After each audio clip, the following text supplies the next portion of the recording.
Hai, Assalamualaikum dan selamat pagi kepada semua pelajar-pelajar tingkatan 4. Okey, cikgu harap semua pelajar berada dalam keadaan sihat dan ceria selalu untuk meneruskan pembelajaran secara online. Okey, pada hari ini cikgu akan menyambung pembelajaran kita. Menyambung pembelajaran kita iaitu bagi tajuk 1.3 ya. Cikgu berharap pelajar telah memahami dan menguasai tentang 1.1 dan 1.2. Itu tentang peraturan di dalam makmal ya. Peraturan dan pengurusan di dalam makmal. Okey, boleh kita mulakan sekarang. So, kita akan pergi kepada perkongsian cikgu yang pertama. Baiklah pelajar-pelajar, cikgu akan bantu pelajar untuk memahami tentang perkara yang pertama ini, iaitu tentang membuat jadual. Okey, jadual merupakan perkara yang penting ya untuk kita mengisikan data dan maklumat apabila kita menjalankan penyiasatan ataupun menjalankan eksperimen. Okey, jadi kita mesti pandai bina jadual ya, sesuai dengan keputusan yang kita ada. Sama ada berapa kolom yang kita nak bina. 2, 3, 4, 5 kolom tu bergantung kepada keputusan yang kita ada. Bergantung kepada maklumat yang kita ada. Jadi bila kita ada jadual, maka senanglah untuk kita membuat keputusan, okey, membuat kesimpulan tentang hasil eksperimen kita. Okey. So cikgu bagi satu contoh dekat sini jadual. Cara buat jadual, kolom dia, kolom yang mula-mula tu, kolom yang paling kiri sekali itu kita gunakan untuk mengisi RV. Okay, RV tu responding variable ataupun pemboleh ubah pemboleh ubah dimanipulasi. Cikgu betulkan semula. Kolom yang paling kiri sekali tu itu adalah untuk kita isi MV. MV iaitu pemboleh ubah dimanipulasi. MV tu manipulated variable. Okey, yang paling kiri tu MV iaitu perkara yang kita ubah-ubah. Manakala kolom yang belah kanan ataupun yang paling kanan sekali kita gunakan untuk mengisi data RV. RV itu responding variable ataupun pemboleh ubah bergerak balas ataupun hasil yang kita perolehi dalam eksperimen kita setelah kita mengubah-ubah pemboleh ubah dimanipulasinya. Contoh dalam eksperimen ini, apabila suhu 30 maka isi padu oksigen yang dibebaskan adalah 20. Okey, apabila suhu bertambah maka isi padu oksigen juga semakin bertambah sehingga suhu 40 sahaja. Melebihi suhu 40, penghasilan oksigen akan mula menurun. Okey. Jadi data ini menunjukkan bukanlah keputusan yang berkadar terus ya. Dia ada suhu yang optimum dia. Okey, pelajar dapat faham dekat situ. So kita teruskan lagi tentang membina graf. Apabila kita sudah ada data pada jadual yang kita telah susun, kita telah bina dengan cantik seperti tadi, maka kita boleh bina graf. Okey. Graf pula ada pelbagai cara lah kita boleh bina berdasarkan keputusan kita tu. Dan graf ni menghubungkan menunjukkan hubungan antara pemboleh ubah dimanipulasi dan juga pemboleh ubah bergerak balas. Jadi pada graf kita, garisan tu kita akan nampak hubungan dia. Kita boleh bina graf sama ada graf garis, graf bar ataupun graf histogram. Okay, sekarang cikgu akan tunjukkan satu persatu contoh graf kepada pelajar agar pelajar dapat faham dan dapat aplikasikan ilmu tentang membina graf ini sehingga ke pelajar selesai pembelajaran biologi dalam tingkatan 5 ya. Ingat, sebab kita akan guna ilmu ini, jadual dan juga graf hingga ke tingkatan 5 untuk pelajar menduduki peperiksaan SPM. Okey, kita teruskan lagi untuk contoh graf. Okey, pelajar perhatikan di sini. Iaitu, pelajar perhatikan. Ini dipanggil sebagai graf garis. Pemboleh ubah bergerak balas diwakili oleh paksi menegak, iaitu Y. Dan pemboleh ubah dimanipulasi diwakili oleh paksi mendatar, iaitu paksi X. Skala pada paksi mesti seragam, sama-sama dia. Okey. Tanda titik dengan menggunakan simbol X. Kemudian, kita mesti menulis tajuk graf. So, cikgu akan ulang sekali lagi apabila pelajar nak lukis graf macam ni ya. Jadi, 4 perkara yang perlu ada. Yang pertama, kita bina paksi dulu. Okey. Paksi yang mendatar itu adalah paksi X. Paksi yang menegak itu adalah paksi Y. Jadi, paksi mendatar iaitu paksi X, kita akan label dengan pemboleh ubah dimanipulasi, iaitu suhu tadi. Manakala paksi Y ini kita guna untuk melabelkan pemboleh ubah bergerak balas. Okey, hasil penghasilan oksigen tadi. Kemudian kita mesti pastikan kita punya skala tu seragam. Cuba pelajar perhatikan skala pada paksi X itu 0, 10, 20, 30, 40. Ini menunjukkan skala yang seragam kan. Jadi kalau contoh yang tak seragam 0, 5, 10, 20. Macam tu tak boleh. So itu dipanggil graf yang mempunyai skala yang salah lah. Okey, kemudian paksi Y pula, dia seragam sama-sama dia. X dan Y tak perlu seragam. Cuma seragam di antara paksi je. Contoh paksi Y ni 0, 2, 4, 6, 8, 10 kan. Itu adalah skala yang seragam. Dan mesti ada unit. Cuba pelajar perhatikan. Paksi X ada unit darjah Celsius. Paksi Y pun ada unit. Okey. cm padu. Okey, kemudian sekarang kita akan plot. Kita akan plot titik. Kita tandakan titik yang pertama X. Okey, kita tandakan titik tu. Pangkah kat situ, pangkah dekat situ, pangkah dekat situ, pangkah dekat situ. Jadi bila dah ada titik, maka kita akan sambung garisan tu. Jadi kat mana titik kita bermula, dekat situlah garisan kita bermula. Kat mana titik kita berakhir, di situlah garisan kita berakhir. Jangan bagi lebih. Jangan lebih. Garisan tu tak boleh lebih ya. So kena memang betul-betul pada titik. Okey, seterusnya.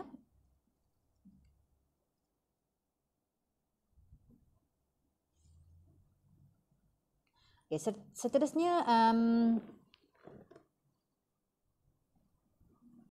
seterusnya carta bar. Ini menunjukkan contoh carta bar. Carta bar ni dia punya palang tu tidak bercantum antara satu sama lain. Ini contoh yang cikgu bagi .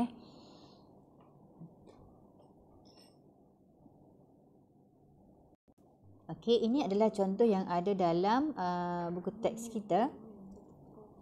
So, kita pun contohnya kita nak bina graf kumpulan darah bagi tingkatan 4 sains ni. So, kita boleh bina macam ni lah. Kita ada paksi, okey, macam tu. Okey, kita ada paksi macam ni. So, kita labelkan dengan kumpulan darah iaitu A, B, AB dan O. Jadi ini adalah pemboleh ubah dimanipulasi, okay, yang berada pada paksi X. Dan yang mendatarnya adalah yang menegaknya adalah bilangan pelajar. Okey, bilangan pelajar 0 hingga 30. Jadi kita label lah pada palang kita tu. Label dengan kumpulan darah. Label dengan kumpulan darah dan label juga dengan bilangan pelajar pada atas paksi tu. Dan ada tajuk. Jadi apa yang dia tekankan dekat sini, pelajar perhatikan kepada poin yang kedua. Setiap lebar palang perlu seragam. Okey, pelajar dapat perhati kat situ kan. Palang ada 4 palang tu sama lebar dan jarak antara palang pun sama. Okey. Palang dengan palang ni sama saiz. Dan jarak antara palang-palang pun mesti seragam juga. Macam tu. Ada tajuk seperti yang cikgu ajar tadi ya. Dan label paksi sama. Yang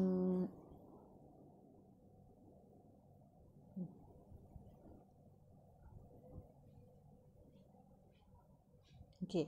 Yang mana paksi X-nya adalah MV yang kita ubah-ubah dan paksi Y-nya adalah RV. Jadi untuk ini tidak ada unit kan. So kita tak perlu tulis unit lah. Untuk yang tidak ada unit. Okey, seterusnya. Seterusnya graf histogram.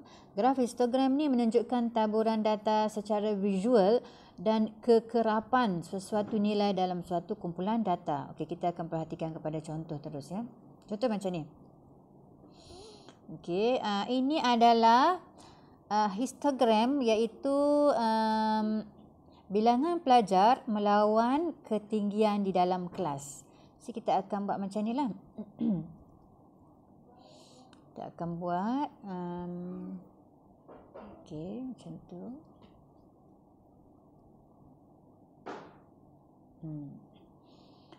So paksi sama, kita labelkan dengan paksi, kemudian kita buatlah julat.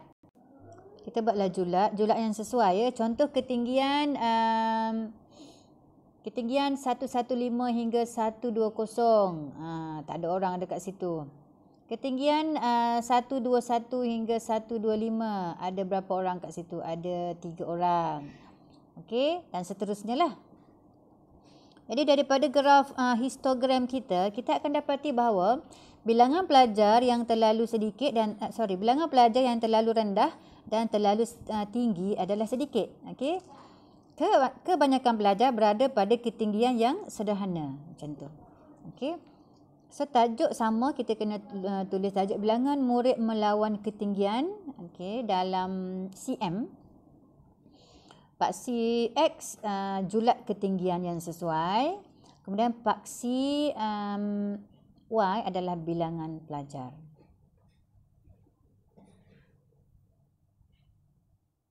Okey, sekarang kita akan belajar dalam membuat lukisan dalam biologi. Okey, cara buat lukisannya adalah lukisan biologi mestilah tepat untuk memberi gambaran yang tepat. Sesuatu spesimen yang diperhatikan. Contohnya, ciri-ciri lukisan tu. Ciri-ciri lukisan yang akan kita buat besar dan tepat. Kita lukis kena guna pensel yang tajam, bukan pensel warna atau pen. Okey, pelajar dengar dan pelajar mesti ingat. Sebab lepas ni cikgu tak nak tengok pelajar lukis guna pensel. Okey. Tidak berlorek secara artistik. Bukan satu lukisan seperti pelukis tu ada comel-comel macam tu kan. Bukan macam tu lah. Garisan lukisan perlulah jelas, bersih, berterusan dan tidak putus-putus. Jangan menggunakan pembaris untuk melukis garis bentuk spesimen. Contoh kita nak lukis struktur di dalam organ katak kan, kita buat pembedahan. Maka jangan gunalah pembaris untuk kita lukis shape bentuk organ tu. Dengan tangan biasa je. Kemudian kita label. Garisan label itu pula mesti tertuju. Mesti tepat tertuju pada struktur yang betul. Tiada kepala anak panah, mesti lurus. Semua kalau contoh ada 5 label, 5 garisan tersebut lurus. Dan tidak bersilang di antara satu sama lain. Okey. Ada lagi ciri lukisan bio ni. Iaitu lukisan harus mempunyai tajuk. Lukis dah lah kita tak pandang. Lukis organ katak tu. Orang pun tanya, kuih gapo ala pinggir ni. Padahal ni kita lukis organ katak. Organ pencernaan katak. Jadi kita kena label lah. Setiap struktur dalam lukisan mesti terletak pada kedudukan yang betul dan saiznya berkadar dengan semua struktur yang lain. Jadi contoh kita lukis organ jantung, organ paru-paru. Kita dah nampak dekat situ jantung lebih kecil daripada paru-paru. Kemudian kita lukis pula salah. Kita lukis jantung lebih besar daripada paru-paru. Jadi kurang tepatlah lukisan kita. Okay, lukisan plan, lukisan garisan yang menunjukkan garis bentuk struktur. Lukisan terperinci menunjukkan sel-sel dalam struktur. Faktor pembesaran lukisan mesti dinyatakan. Kita lukis itu besar berapa agak-agak pembesaran dia. Contoh saiz sebenar dia 2 cm. Lepas tu kita pembesarkan dia jadi 4 cm. Okay, jadi kita tulis dah dekat situ 4 cm nisbah 2 cm. Okay, ini contoh lukisan dah. Contoh lukisan dekat sini. Ini kita panggil lukisan terperinci yang di sebelah kanan. Kemudian ini yang belah kiri ini lukisan plan. Nampak tak? Pelajar nampak tak itu? Garisan semua lurus-lurus kan? Tidak beranak panah dan menunjuk tepat pada bahagian kat situ. So pembesaran dekat sini 2 kali ganda. Okey, dalam cm.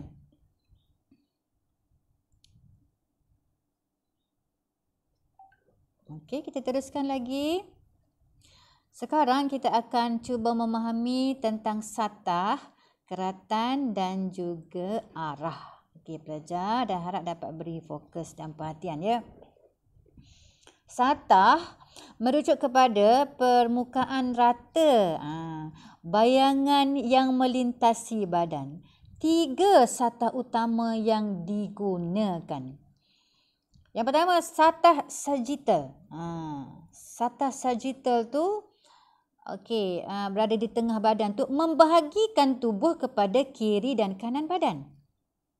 Okey. Kemudian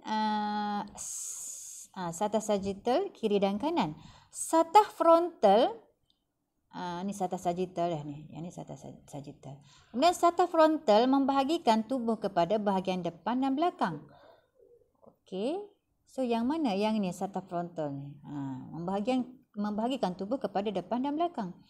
Kemudian satah melintang membahagikan bahagian tubuh kepada bahagian atas dan bawah. So kita panggil sebagai satah melintang yang warna purple tu. Okey. So kita teruskan lagi tentang ni kita dah belajar tentang Okey, ini tentang apa ni? Tentang satah kan? Okey, sekarang kita akan lihat pula kepada keratan.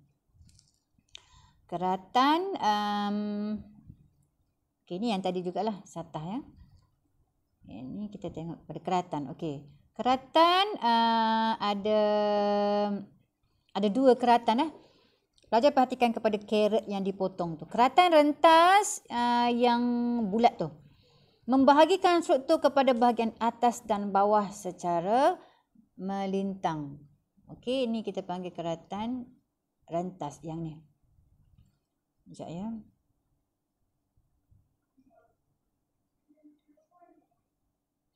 Okey, ini keratan rentas. Yang ni keratan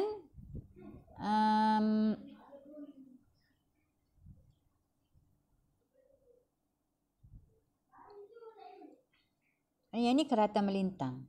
Okey, yang panjang tu. Okey, yang tu keratan melintang. Okey.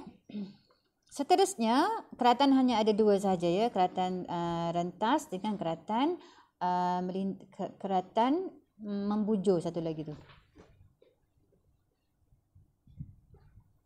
Okey, sekarang kita akan perhatikan pula kepada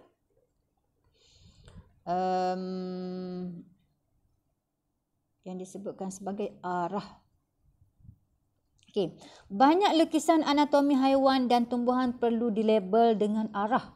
Contoh kita nak cerita ikan tu bergerak, arah kan. So kita perlu tahu arah tu. Semua vertebra mempunyai plan badan asas yang sama dan bersifat simetri.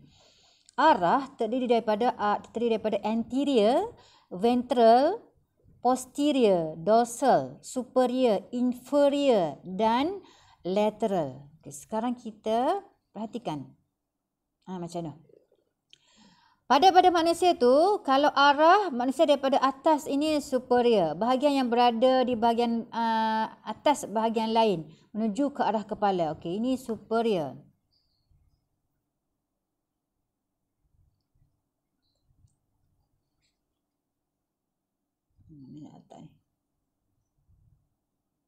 Okey, yang ni superior. Okey, daripada atas. Kemudian lateral. Okey, arah daripada sisi, lateral. Kemudian inferior. Berada di bawah bahagian lain atau menuju ke arah kaki. Kemudian inferior. Sekejap ke? Nampak kerja. Okey, inferior. Inferior berada di bawah bahagian lain atau menuju ke arah kaki. Okey, ini inferior. Sekarang kita tengok yang seterusnya pula untuk arah ventral. Arah ventral bagi ikan. Okey, ventral menuju ke arah bawah jasad. Okey, ini arah ventral. Arah dorsal. Okey, kemudian dekat depan ni arah anterior. Belakang ni posterior. Okey.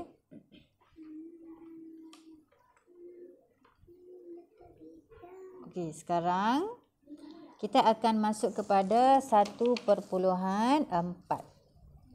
Mana? Okey. Letak tiket. Ada awak ni.